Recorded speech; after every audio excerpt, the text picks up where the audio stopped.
All right, just let me know. Go ahead. All right, guys, what's going on? We're back to the Alleged Podcast. It's episode 36, right? Yep. 36. Yep. We're back here. We're actually in a booth this fucking time. So, yeah.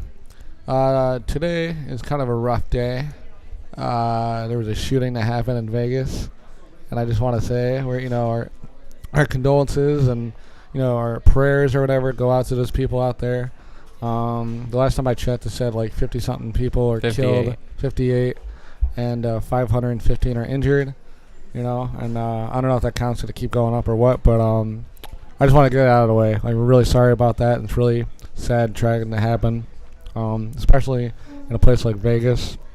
You wouldn't really expect that at all. I kind of would. I mean, yeah, but like, it's a place where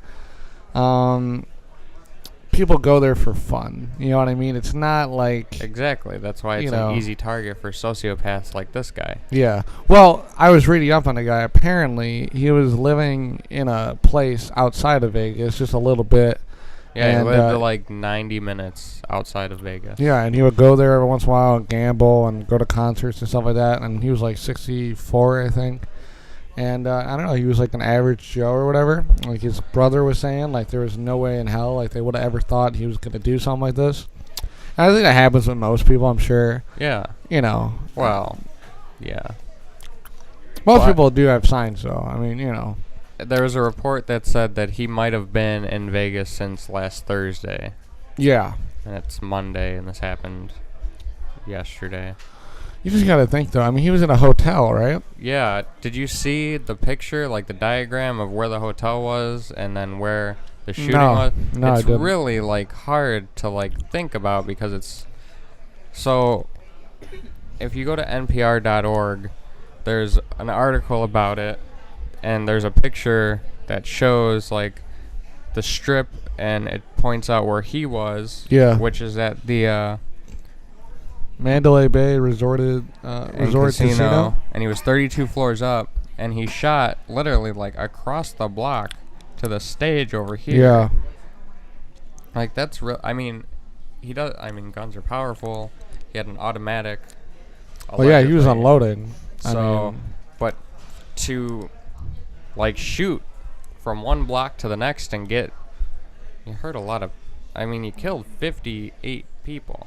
Well, you see, the thing was, they were all grouped up. Like, if you saw any of those like videos that they were showing, they were like shoved together. Right. You know? And they wanted the I just wonder if it was the shooting that killed a lot of. Well, I'm sure it's the shooting that killed a lot of them. But do you think like any deaths had to do with just scrambling and trying to get out? There was a guy. I think it was on what's that one? Like, there's Yahoo and Google. Is it MSN? Is that the other website, MSN.com?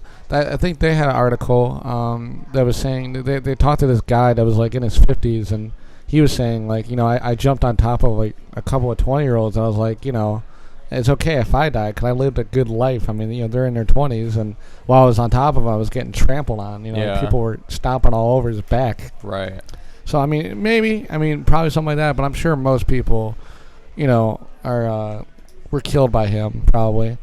It's just crazy to think though that like 500 people went from having a good night to just like got a bullet on their arm or just they're fucking. I mean, it's just what the fuck, and 58 of them died. And I don't know. I mean, do you think that they were finding more bodies, or do you think that some of them were rushed to the hospital and then didn't make it? Probably both. I'm sure. Yeah, it's probably both, more or less.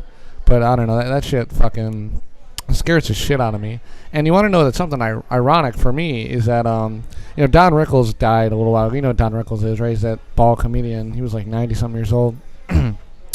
And AARP, they've been releasing these dinners with Don, where basically like these celebrities sit down with Don Rickles and they eat with him or whatever. It's like a funny thing. And they've just been releasing them or whatever. But I was watching him yesterday, and like, he was a comic that basically, he started out doing stuff like a lot in Vegas, when he was kind of making his name, and that's how he met Frank Sinatra and the rest of the Rat Pack and kind of made his name out there.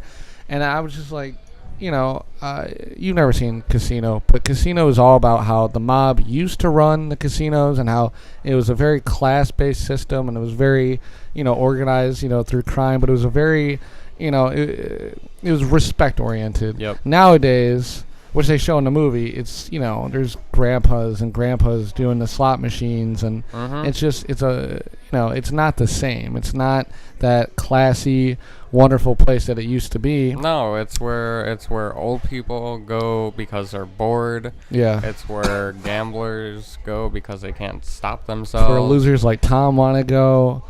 It's where smokers go because it's like the only place you can still smoke and drink. inside. You can drink on the strip. Yeah.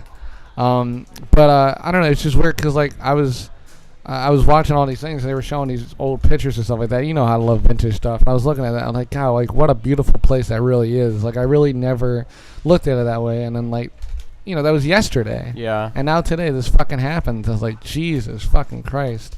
I mean, it's just like, it's weird because like now I'm more sympathetic than I probably would have been if I didn't start watching those videos. You know what I mean? Right. And it had to happen the day fucking after. Well, actually, no, it happened last night, right? It happened like... It was like really late last night. Yeah, it was really late. And look, I was talking to Tower about this earlier. I don't know who the singer was, the country dude or whatever. I forget what his name is. Jason Aldean. Jason Aldean. Look, I get it. If you watch the video, I watched a video from Fox that they posted. Somebody was recording him, and then all of a sudden you hear the gunshots, and he's still playing, but nobody really knows what's going on, and then eventually they fucking know. And I would assume, because, the dude was far away. I mean, bullets, if you get hit by a bullet, you usually don't hear it before you get hit by it. Right. So I'm sure people were already getting hurt before those bullets were going off, but, like, for it to just hit everybody, and it just took a little bit. But when it hit that dude, the fucking singer, he just ran off. And, like, I get it. Like, you don't want to get hit. But he should. These are people that came to see him and now are being affected by this shit. To see him, it's like he should have at least said something. He should have said, get down or run or something. The way you say that, though, almost sounds like you're putting blame on him. I'm not putting blame on him. I'm saying what he did was very cowardly. He should have did something else. He should have said something. I don't think I'd put it up to him to do that. That's like trying to be the hero when clearly you can't be the hero. I know, but you're trying I guarantee if he said something, maybe somebody's life could have been saved. But in that time, are you going to be like, okay, somebody's shooting at me? No, you don't have that much. As soon as, like, to think that somebody's shooting, that's already taking too much time before you make a decision to go announce it. I know, but I know it's probably instinctual that he started running. Right. It's probably like, his heart probably stopped and it was more or less his bodily function taking over. And, like, if you think, I know he's not the president, but if somebody starts shooting at a place where the president is, he's not going to stop and say, everybody take over. The Secret Service is going to grab his ass and they're going to run and everybody's for themselves. Now, if you think if anybody should have to say something, it should be the president. But that's not what they're going to do. He's going to run because he's going to be forced to run. But I think that's a different situation. We're talking about the president and a dude at a concert. Yeah, but still, they're both being shot at. Yeah, but this dude at a concert is playing music for people, and then the president runs our whole country, and if he gets fucked, then we're fucked. Yeah, but that's why we have a system. I get it. So it's not like if he's dying, there's nobody to listen to. Yeah, you really want to deal with Mike Pence, that fucking Nazi? You want to deal with anybody right now? I think I'd rather have no system. I think most of us would at this point. I don't know. This last week I haven't heard too much about North Korea. I wonder if that's maybe dying down now. Maybe it's not dying down. I haven't heard too much about it though this week. It was kind of quiet. I mean, you didn't hear nothing. But that's just because of football. You got the football controversy and the basketball controversy. It's not going to change, though. I don't think anything, and just because we're not talking about it, I don't think that's changed the relationship between us and North Korea. I don't think there's really much. I don't think there's really much to be said after this, except let's go to war. Do you think, because it's been reported that North Korea is they're willing to try to take as many people down with them if it does happen? Yeah. I mean, do you think that this fat fucker, do you think that he is worried at all? Do you think he's worried? No, I think he's ready to die. You really think so? Yeah, I think he's ready to go. Do you think though it's honorable? He's thinking about it in an honorable way, or do you think that he maybe has no other option than this? Well, I don't think he has any other option. Well, he totally has options because everybody wants peace. So he has the option for Does peace. everybody want peace though? Because there are two alleged allies, China Yeah, and Russia, who both voted that they were okay with the annihilation of his whole country. And do you really think Of North Korea. Yeah. Yeah, so that's why I'm saying everybody just wants peace. Yes. Because his allies are starting to give up on North Korea. Allegedly. So if his own allies just want this to stop, of course they're like, you know what, just take his ass out then. Yeah. Now, obviously that's not peace, but I think they'd rather have no annihilation before annihilation. But what do you think would be, I know this sounds bad, but what do you think would ultimately be the better outcome? Or would lead to a longer lasting peace? Peace. I think. You think so? I think no war is much better than war, because I think with war, I think you're gonna affect people in certain ways, where if Kim Jong-un just decided, hey, I'm being an idiot, I'm being a fat fuck idiot, then everything can settle down. Because me and you both think he has somewhat of a mind control over his people. Oh, yeah. So I think that everybody knows that. If he was able to calm his people down, then there's really no threat after that. But if we take upon his people and attack his people, those people are going to be affected and be like, they attacked us. And even if Kim Jong-un dies, they're still going to try to come after us. Yeah. And maybe in later generations, if we say we made peace, it might affect people like, hey, the right way to go is to make peace. And if we annihilate them, people might say, this is what they did then, maybe that's what we should do now. I think peace would lead to more peace. I see what you're saying. I mean, and also, if we did really annihilate them, I'm sure no matter what, whether they have allies or not, I'm sure someone is either going to get intimidated or, something and want to, not avenge, but I feel like we'll probably make an enemy killing them. I think that's just how it is. Exactly. If you take out Kim Jong-un and it's known that it was like, how the U.S. took out Osama bin Laden. If the U.S. took out Kim Jong-un and everybody knew about it, you're going to offend a whole country. Yeah. Well, most of a country. But do you think, though, at this point, Kim Jong-un will show some sort of peace after he's made all these statements against Trump? No. Like, he's called him, like, a lunatic and all this shit. Because I feel like it's one of those situations where it's like you're asking someone to apologize, and they're like, yeah, I saw that. And they're like, look, I know I might have been stupid, but I'm not apologizing because of you. Or like, then they put the blame on them. Like, this wasn't my fault. I know I said some stupid things, but this wasn't my fault. And then you got Trump, who's got a big ego, who has to show that up. So you got two big egos who are trying to show each other up. Yeah, but we have one ego here that shot a rocket over Japan. Are you talking about Kim Jong-un? Yes. Yeah. He fucking shot a rocket over another country. Yeah. Without hesitation. Exactly. Which is why I'm saying he's not really going to try to make peace. And if he does, he's not going to blame himself. He's going to blame Donald Trump. Yeah. Which is going to piss off Donald Trump, and then it's not going to go anywhere. Do you think, though, if they are, I mean, when Donald Trump says annihilate, does that just mean, they're going to just start dropping nukes? Just like one after another? Yeah, they're just going to take him out. See, that the only thing I wonder about, are they going to, tell South Koreans, like, hey, move a little away from the border. It's going to be a little rough. Yeah, I don't know. That just seems, because, like, we're allies with South Korea, and it's like, that's like, that's like someone dropping nukes on Canada, all over Canada, and I mean all over. and then not expecting us to get pissed. I mean, that's like, motherfucker. Oh, well, I gotta eat them all now. It's okay. I'll clean it up in a little bit. It's not okay. I could have had that. That could have been mine. Here, go ahead. You want some? Anyways, though. I'm done with the podcast. Oh, stop being dramatic. You know I'm hungry. Well, here, do you want? Here. You think I'm not? And you took some. And then you tricked me. Anyways, though, what were you saying? Oh, yeah, so I don't know. I don't think he's going to give up at all. I don't think that's going to happen.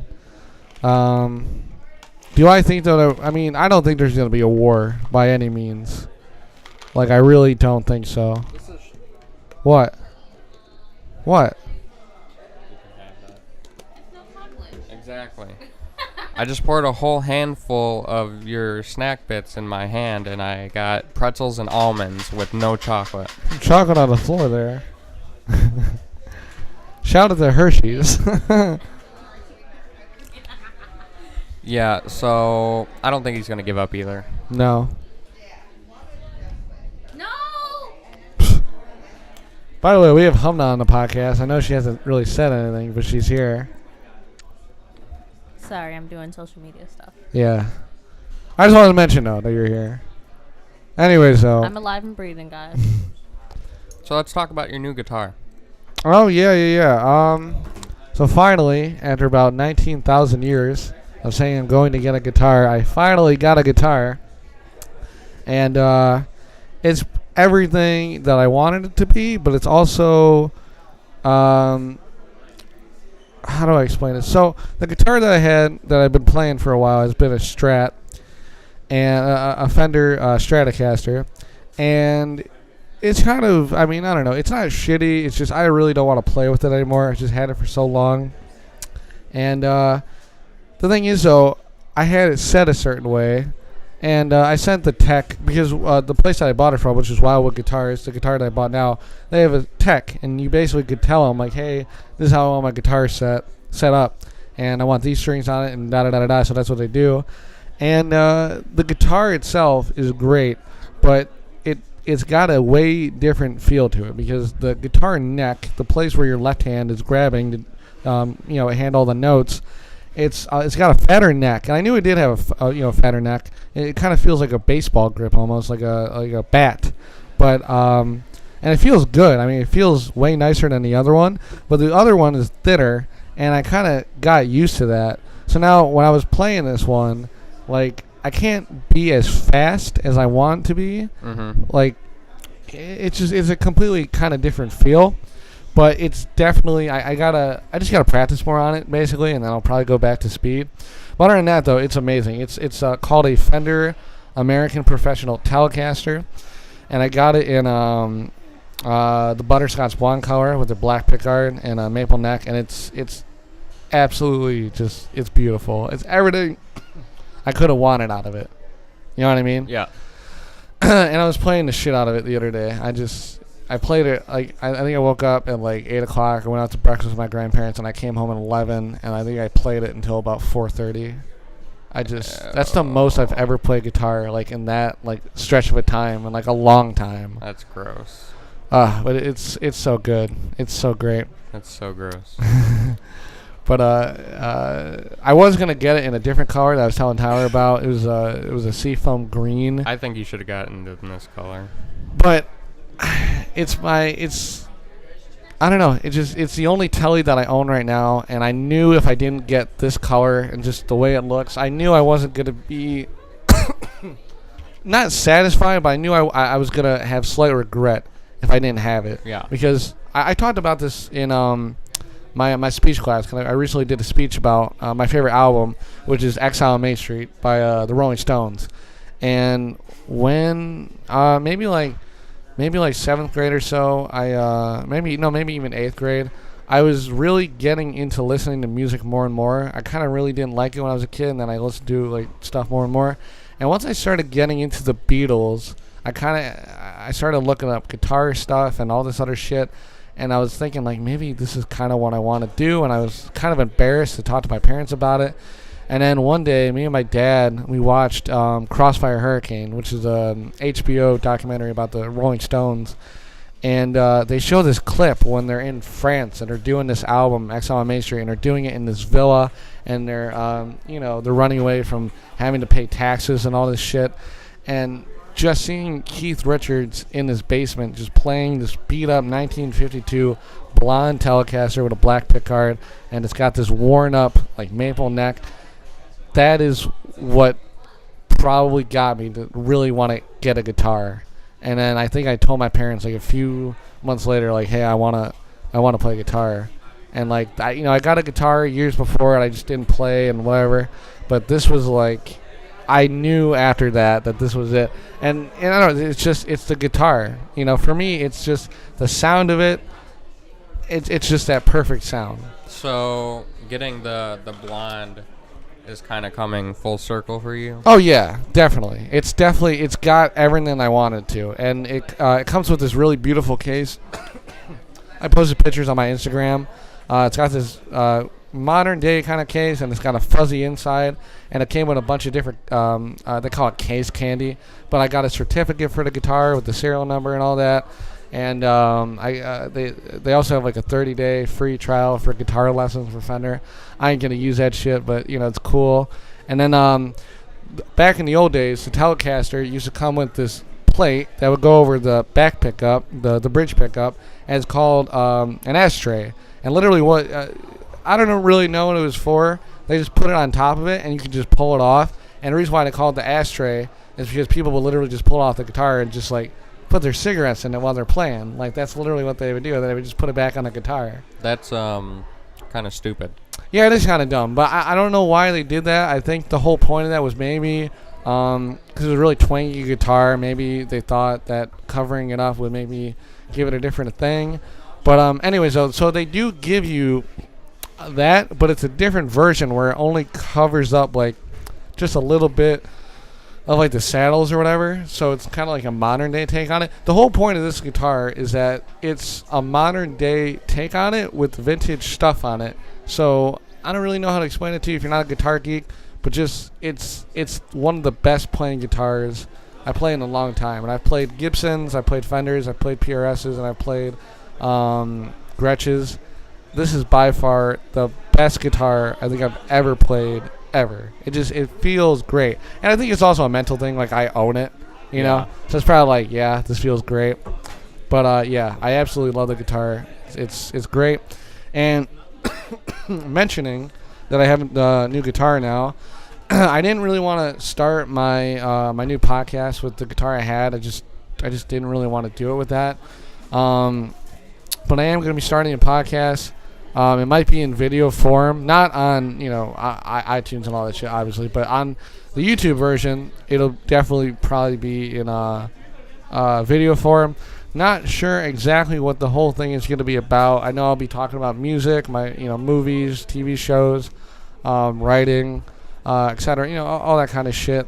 I got a microphone that's still coming in the mail. But when it does happen though, it'll probably be within the next month or so.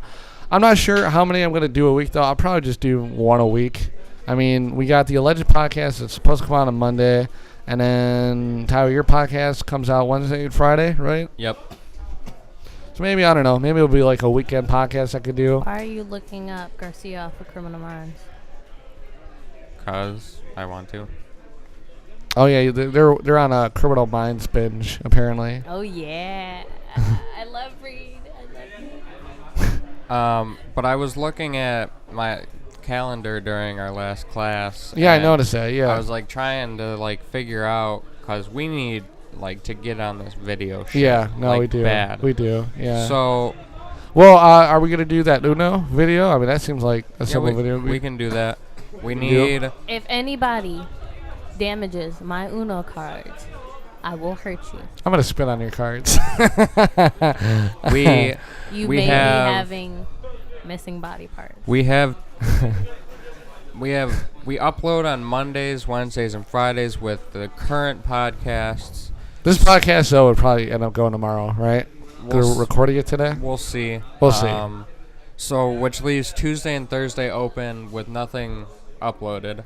Yeah. So we can open one of those days for videos and open another one of those days for your podcast. Yeah. I mean, we can obviously upload them on the same days as other things. Oh, but yeah. Just Well, no, it's nice if we if we can have like 4 or 5 videos every week, whatever, like 2 of them are your podcast, one of them's this, one of them's my podcast, and the one's the video. I mean, we're pumping out shit then. yeah, You know? that'd be a lot.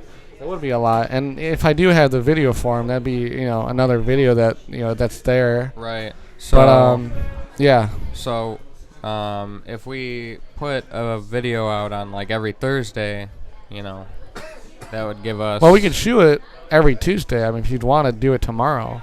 But we got to talk to Tom. Right.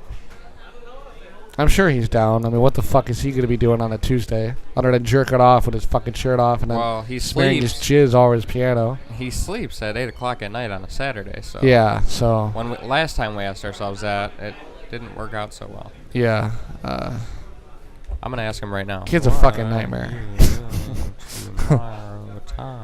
Oh, yeah, and I'm not going to make any promises like we did with the movie, but I do have a 3-part series that is written out.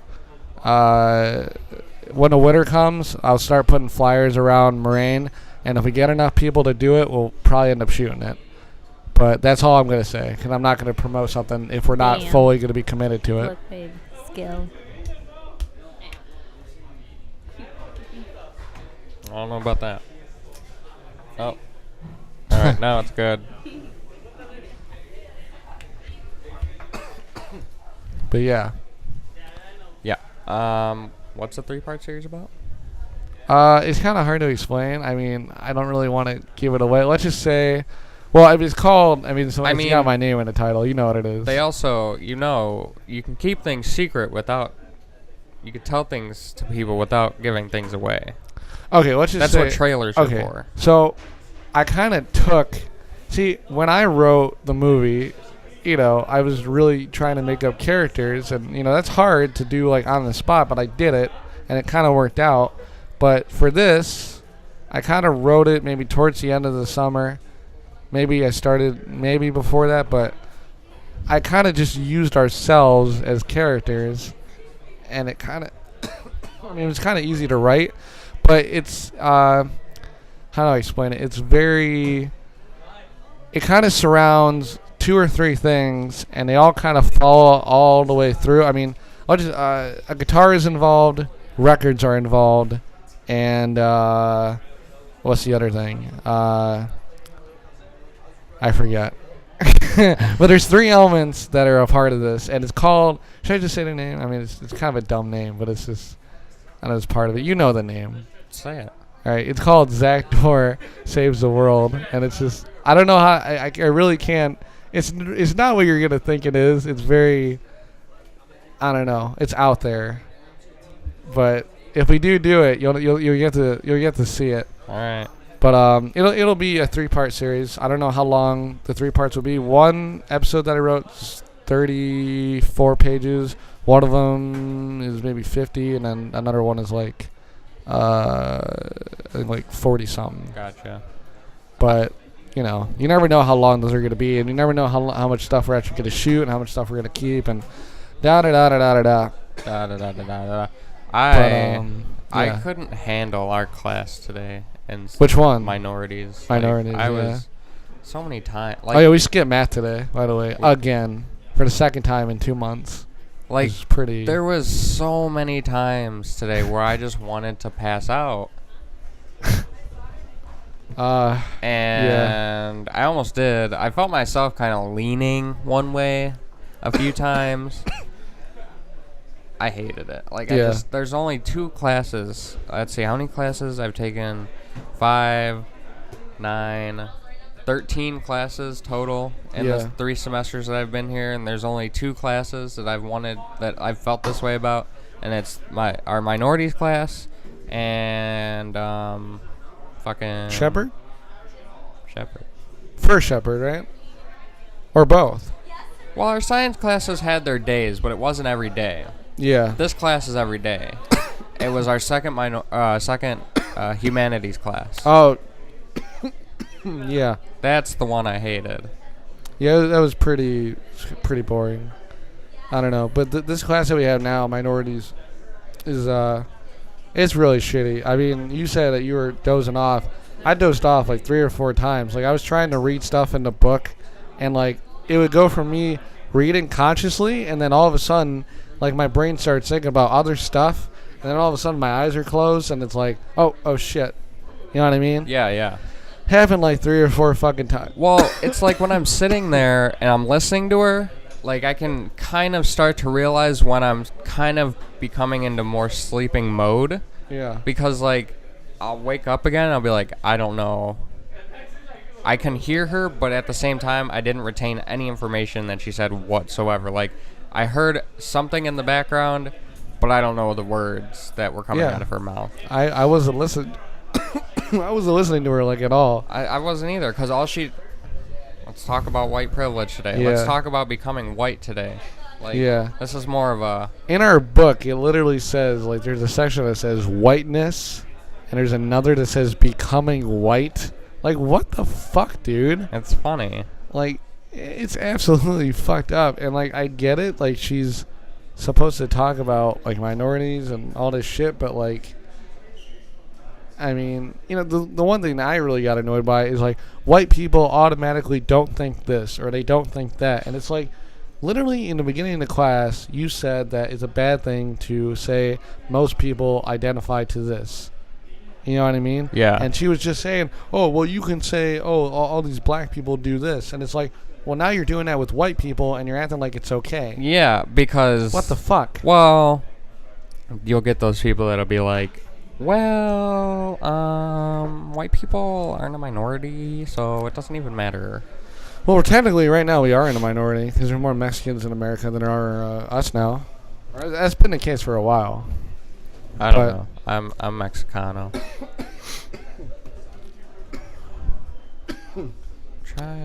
I'm looking at my bank account right now, and I'm trying to figure out why.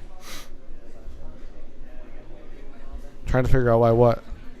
$27 was taken out of my account for Kohl's. Say what? That makes sense. That makes sense. That makes sense.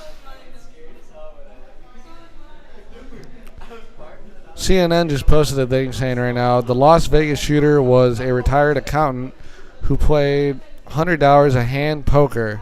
His brother says police say his profile is unique. Interesting. Yeah. Why is it does it say why it's unique? Well, here, I'm pulling up the article right now. Okay, that makes sense. That makes sense. CNN. That makes sense. Oh, yeah, and the guy's name is Stephen Paddock. Yeah, he's a white guy. Like a 64-year-old white guy, right? Yeah.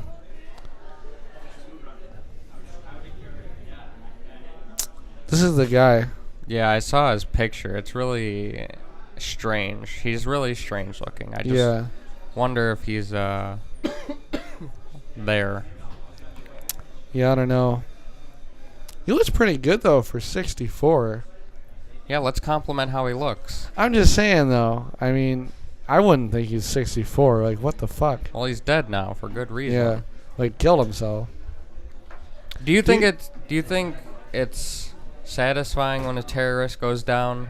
Like, not just in general, but like, would you rather see them die or would you rather see them get captured? I'd want them to be alive so they can at least explain themselves. Like, it's kind of annoying that Lee Harvey Oswald got killed right away. They didn't get to question him. But it wasn't technically the police's fault. Well, no, but still, it's like, you'd want to know why this guy just randomly fucking did this. I mean, he obviously planned it out.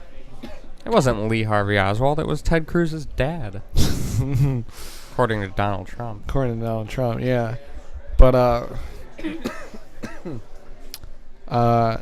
I just want to know his motive, because I mean, his whole room was filled with other rifles, you know. Yeah. And like he unloaded into these people, and then he went back in and he killed himself. And I just wonder, do you think he felt bad after he did that? Like right away, it was like maybe. I think most like, people who commit suicide after committing such a crime have guilt. And yeah. Not so much remorse, like they wish they hadn't. Yeah, yeah. But feel guilty that they had done it. You think Yeah. you can profile him like they do on Criminal Minds? No, probably not. But I think just generally, if you feel great and you want the attention, why would you kill yourself? You know? I don't even think it's an attention thing. But the thing is, though, I mean, his name is going to be remembered now for a long time, because this is the worst shooting in apparently our U.S. history. Yeah.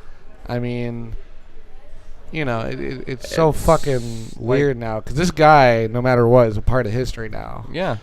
It's like you can literally put your name in history by making a decision like that. Yeah. And I was sitting in the hospital the other last week sometime. My mom were sitting in the cafeteria because my uncle was in the hospital, my cousin was in the hospital. And we were sitting there. I'm like, you know, the front doors are like right over there. Yeah. Anybody could walk in with anything. Yeah. Like huge automatic and just open fire on this whole cafeteria. Yeah. Like, it's crazy how much we say, let's do gun safety, let's do this, let's do that. But yet we keep these, like, huge open hospitals just open for anybody to walk in. Yeah. And it's like, I was a sitting duck for anybody who wanted to come in with a gun and just start shooting. You got a whole cafeteria full of people on a Saturday. Or I don't even remember what day it was. I think it was last Saturday. Yeah, probably. Something like that. But it's really weird that we have measured safeties, but they've only really mostly been imported into like some schools, Yeah. certain schools and airports. I mean, hospitals are still wide open.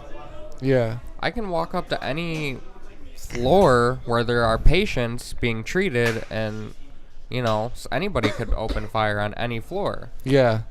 It's like, well, I think I talked to you about this. I mean, whenever I'm like just anywhere in the school just chilling, I mean, I'm always thinking like, if a dude came in right now and started to open fire, like, what would I be able to do? Right now, we're like, the entrance is over there. If a dude came in here and just decided to unload on us, I mean, we're in a fucking booth. I mean, yeah, there's really, because if he comes in from the doors, which are to our right, like, if he sees us running towards the doors, you know, we're probably less safe than we were if we just stayed here. Yeah. Like, we could hide behind this. Hopefully he doesn't see us, and then he keeps walking. But basically, we're in a no good zone. No, absolutely like, not. there's no win for us. Yeah, and I always get scared too. I mean, because this is a public college. I mean, anybody can literally like walk those hallways. Yeah. Anybody. And that's the thing that I'm talking about. We have a huge campus. Yeah. But anybody can park. Anybody can get out of their car and just walk in any of these buildings.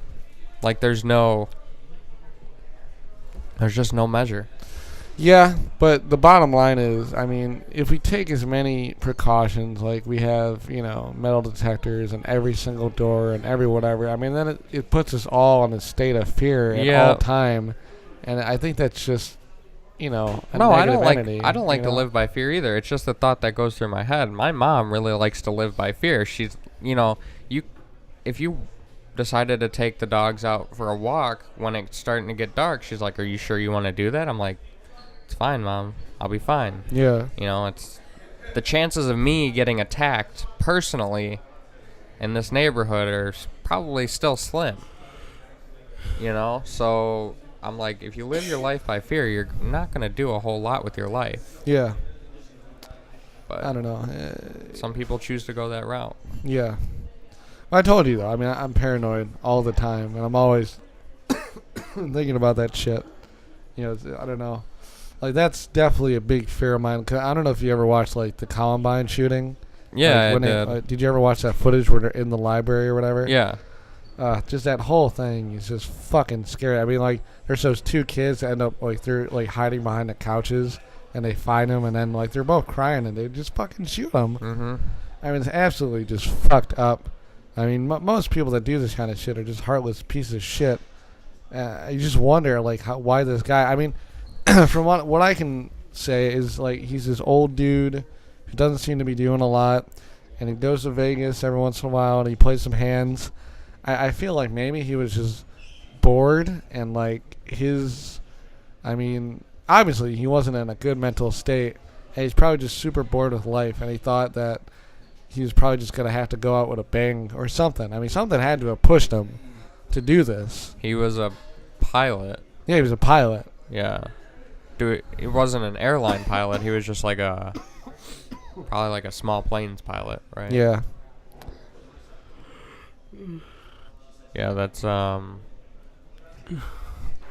don't know if he did it out of boredom. I think he definitely had thoughts about something that pushed him to do it. Well, that's what I'm saying. I just think he had enough of life. You know what I mean? And I think he just... So you think he was probably going to commit suicide anyways? Maybe. And then he was just doing this to go out with a bang? Well, not even that. I mean, definitely, like I said, he's not in a good mental state of mind at all. I mean, he definitely thought this out with some sociopathic, psychopathic kind of thing going on. So he's definitely not right in the head. But this was his way, I think, of just doing something. Because I don't know, he seemed just like, whenever you hear about these just normal, plain dudes that end up pulling this shit like this, I mean, it's usually out of boredom. That's usually the main cause of most of it. I mean, I don't know. This guy, well, I don't know. The article that I read from NPR says ISIS took credit for this attack because this guy had moved to an Islamic state of mind. He converted to Islam. Did he really, though?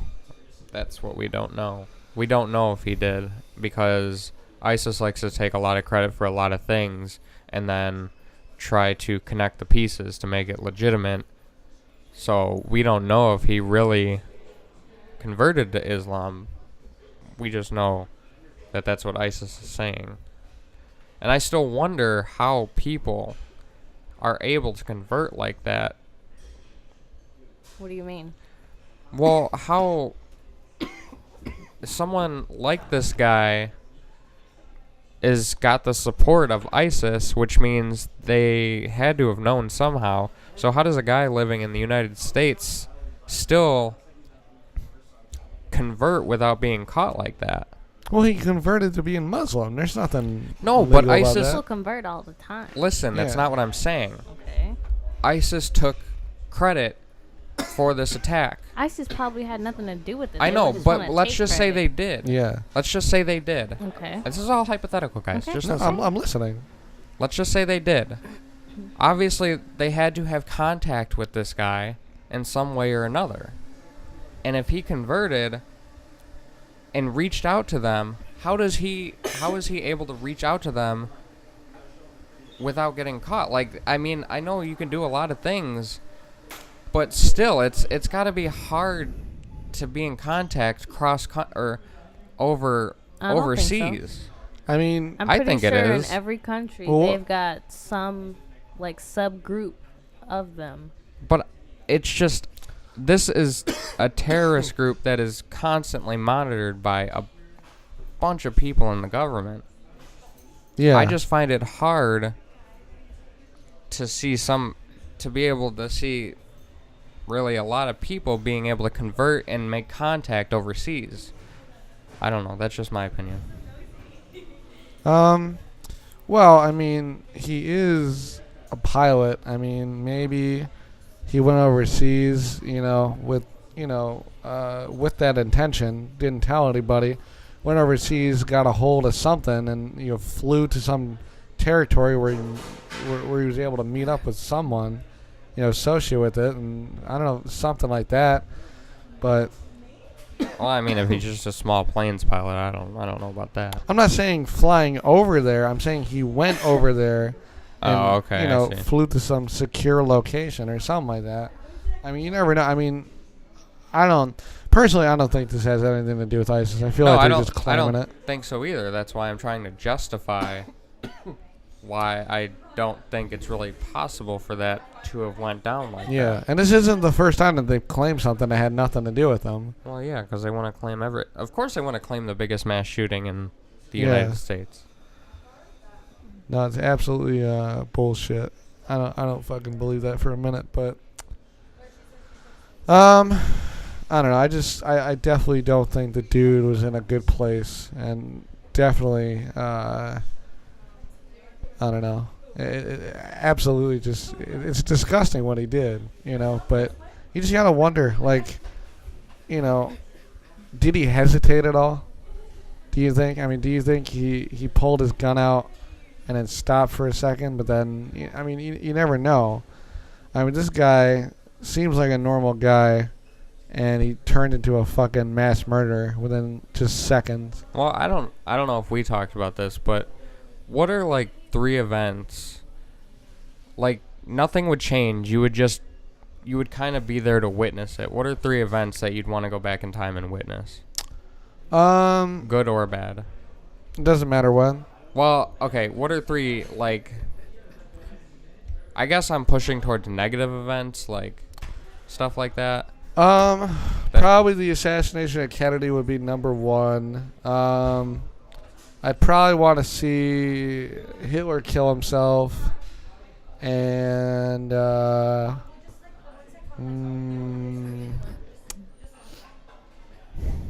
maybe witness the bombing of Hiroshima and Nagasaki just to see the nuclear, bomb go off. Yeah. I don't know. Maybe I that think kind of stuff. I asked that because I think JFK is on most people's number 1. I'm sure it is, yeah. Like, to be able, like, if you had, like, a press and play button where you could move yourself around that street and, like, see everything, like, you pause, and then you go to the window to see if anybody's there and who it is. Yeah. Who actually shot. You, like, follow the bullet. I think that would be cool. Yeah. Honestly, I would want to see the collapse of the towers. Oh, yeah, 9/11, yeah. I probably would want to see Or, that like, too. now, the only reason I say... It's easier to say, like, you're just there. It's not, like, you're not a part of it. You're I know what you're saying. You're witnessing it. I'd like to witness that happen. Not that it was good or anything, but no, I it know, happened, so. And then another one.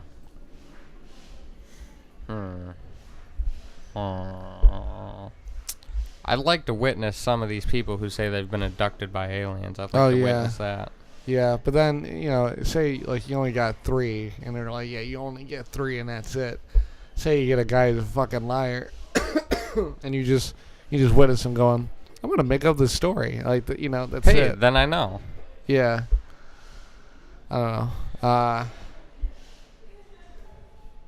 But, like, I always wonder the backstories on, like, murders and stuff. Oh, yeah. Always. Like, I want to, like, be like a fly on the wall and see how these things went down. Because, like, the only person who knew how it went down was the killer and the victim. And it's like, the victim's dead now. Yeah. It's like, that's crazy. And, like, if you catch a convict who did this, it's like, they know what went on, and it's only in their head. Like, we can never really know. Yeah. But they can think about it. Like, even if they're denying it, they can know if they did it or not. Like, they could be like, no, I had nothing to do with this. But in the back of their mind, they could think about it and, like, replay it in their head. And that's always crazy to me. I mean, you just got to think, like, somebody like, what's his name? The guy who's gay, who, like, ate his victims and all that shit. Oh, Jeffrey Dahmer. And it's like, you gotta wonder, like, what his first time doing that shit was like. Because, I mean, he was a fucking weirdo. Like, he would fuck these dudes, then he'd kill them, then he'd, like, fuck their dead bodies, like necrophilia, and then he'd fucking eat them. Like... Yeah, that's... Definitely. I wonder, like, I wonder if he knew he was just going to be a disappointment in life and just made it as worse as you could get it. Well, it's shit like that that's scary, because it's like, you think about predestination, and it's like, I mean, was he meant to do that? I mean, was that really his purpose? Yeah. I mean, he was born to just fucking murder some gay people and fucking eat them. I mean, that's pretty fucked up. And what's also really fucked up is that, I don't know if it was him or if it was somebody else, but there was one time where there was this gay guy who was like, I think it was Jeffrey Dahmer, but he was escaping him, and he was in his underpants, and right when he ran outside, there was that cop car, and he was trying to have the cops, take him away from Jeffrey Dahmer, but then Jeffrey Dahmer was like, oh, he's just mad at me or whatever, and da-da-da-da-da, and he actually brought him back to the house and ended up killing him. I mean, the police were right there, and it could have saved that dude's life, but it didn't happen. Yeah, because the amount of trust that the amount of care and trust that cops went for at that time was very little, because they weren't like nowadays. If cops can't disregard anything anymore, because if they do and something happens, they're evil and they're gonna get investigated. But back then, cops weren't like, it wasn't like that. Like, cops didn't get investigated like that. No. So now they have to go into everything. Yeah. If I go up to a cop and say that guy threatened me, they're not just gonna be like, you can't just come over and be like, oh no, he's lying, and the cop will be like, oh, okay. Yeah, no, they're gonna come after you. I know you're not a big fan of like the past or anything like that, but if you did have to live, in a certain decade, and I mean say you were born like a decade or two before, and this is like where you end up growing up. Like, you know what I mean? Like, so say like if I wanted to be in the 60s, I'd probably be born like the mid 40s, and then I'd grow up or be like an adult in the 60s. Yeah. That's what I mean. Like, what decade would you actually want to do that? Like, what decade would you want to be like a part of? I don't really care for the 80s or the 70s. I know the 1950s was like the big boom of radio and sports and all that shit, right? I mean, I always say that I'd probably do 40s or 50s, but at the same time, there's only so many things in that time period that I actually like would be interested in, and I feel like I'd get like bored. Yeah, but do you think it'd be kind of like a life cleansing kind of thing since there's less technology? Yeah, well, I think basically any time other than this one is life cleansing. Yeah, even like the 90s. The 90s or the early 2000s, except for 2001 maybe. Yeah. I don't know. The 80s and the 70s, I just think they were, like, they had, I don't know, they just seem unadventurous. I know the 70s had a lot to do with music and stuff. At the same time, that's not for me. Yeah. So I don't really care. So I don't really care to see it. Well, the whole thing is like the 60s was like the happy time. The 70s was kind of like the drugged out, kind of lingering to depression kind of time. And then the 80s was like, we're still kind of the 70s, but we're going into more of a modern day kind of look. And then the 90s was like this kind of fleshed out, kind of like, I don't know. It's almost like people like grew into opposites of each other. Like what black people wore in the 80s is what what white people end up wearing in like the 90s, and then like it kind of flips, And then I don't know. Sometimes in like the late 90s to 2000s, like it just kind of fleshed out to now we don't even have like styles anymore. It's almost everything's kind of like casual wear. Yeah. And everybody just has certain styles that they do. Whereas at the times in those decades, everybody was a part of everything. Like, if it was the 20s, we were all, wearing suits and dressing up nice. It wasn't like, do you find it, do you ever look at a car and like, you think about when that car first came out and people saw it, was like, oh my God, look at this nice brand new car. Like, do you ever thought in their head, they're like, in like 20 years, that thing's going to look like a piece of shit? Oh, yeah. Like, I look at cars and I'm like, how did you ever think that was, like, looked good? Like, I look at some cars, I'm like, that thing looks like a piece of shit, and it always looked like it was Yeah. gonna look like shit. Nowadays, new cars, like, I might not like them, but they still look new and nice. But I say that with, like, different, like, kitchen appliances, like, microwaves and blenders, like, you can tell when they're old. Yeah. And I look at old things, and I wonder if people from that time, like, wow, that's gonna look vintage or look old one day. I look around here, and I think everything's very simplified Oh yeah. and modern. I just wonder when it's gonna fade out to look old and vintage. See, now I almost don't. I mean, I feel like we're probably gonna get into some more futuristic look eventually, but I think right now, because like the look that's going on now has been going on for probably like the last 2 decades. Yeah. You know, I mean, I feel like this is just as casual as it's gonna get, and it's so diverse now. I'm not really sure. And plus cars that are made today, I mean, especially like lower end ones that are made today, like they all just look plain. Like ever since the 90s, there's just I mean, maybe even the 80s too. There's just been that kind of like plain car look, whereas like in the 50s, you just had all these hot rodded, cars that came out and all this other shit. I think that also had to do with people didn't know how to design cars, so there were just a bunch of different ones coming out, and everything was so new. Like, Yeah. cars in general were new. Yeah, but it seems like compared to today, not with everything that they have proved on wise, it's just for aesthetics. It just seems like car design has almost just gone downhill. It just And seems like I think it's all about efficiency too. yeah, Like, cars are smoothed out in a certain way for efficiency, because if your car moves more efficiently, then you use less gas. yeah, Even though we're going to electric cars too. yeah. That's true. I don't know. I feel like it's totally. I don't know how I can really say this. I think nowadays this is just normal. Yep. How everything is, and I feel like it's just because, I don't know. To me, I was even talking about this earlier. Like, to me, everything that like is surrounding us today is based around black culture. I think most music today is based around like black culture.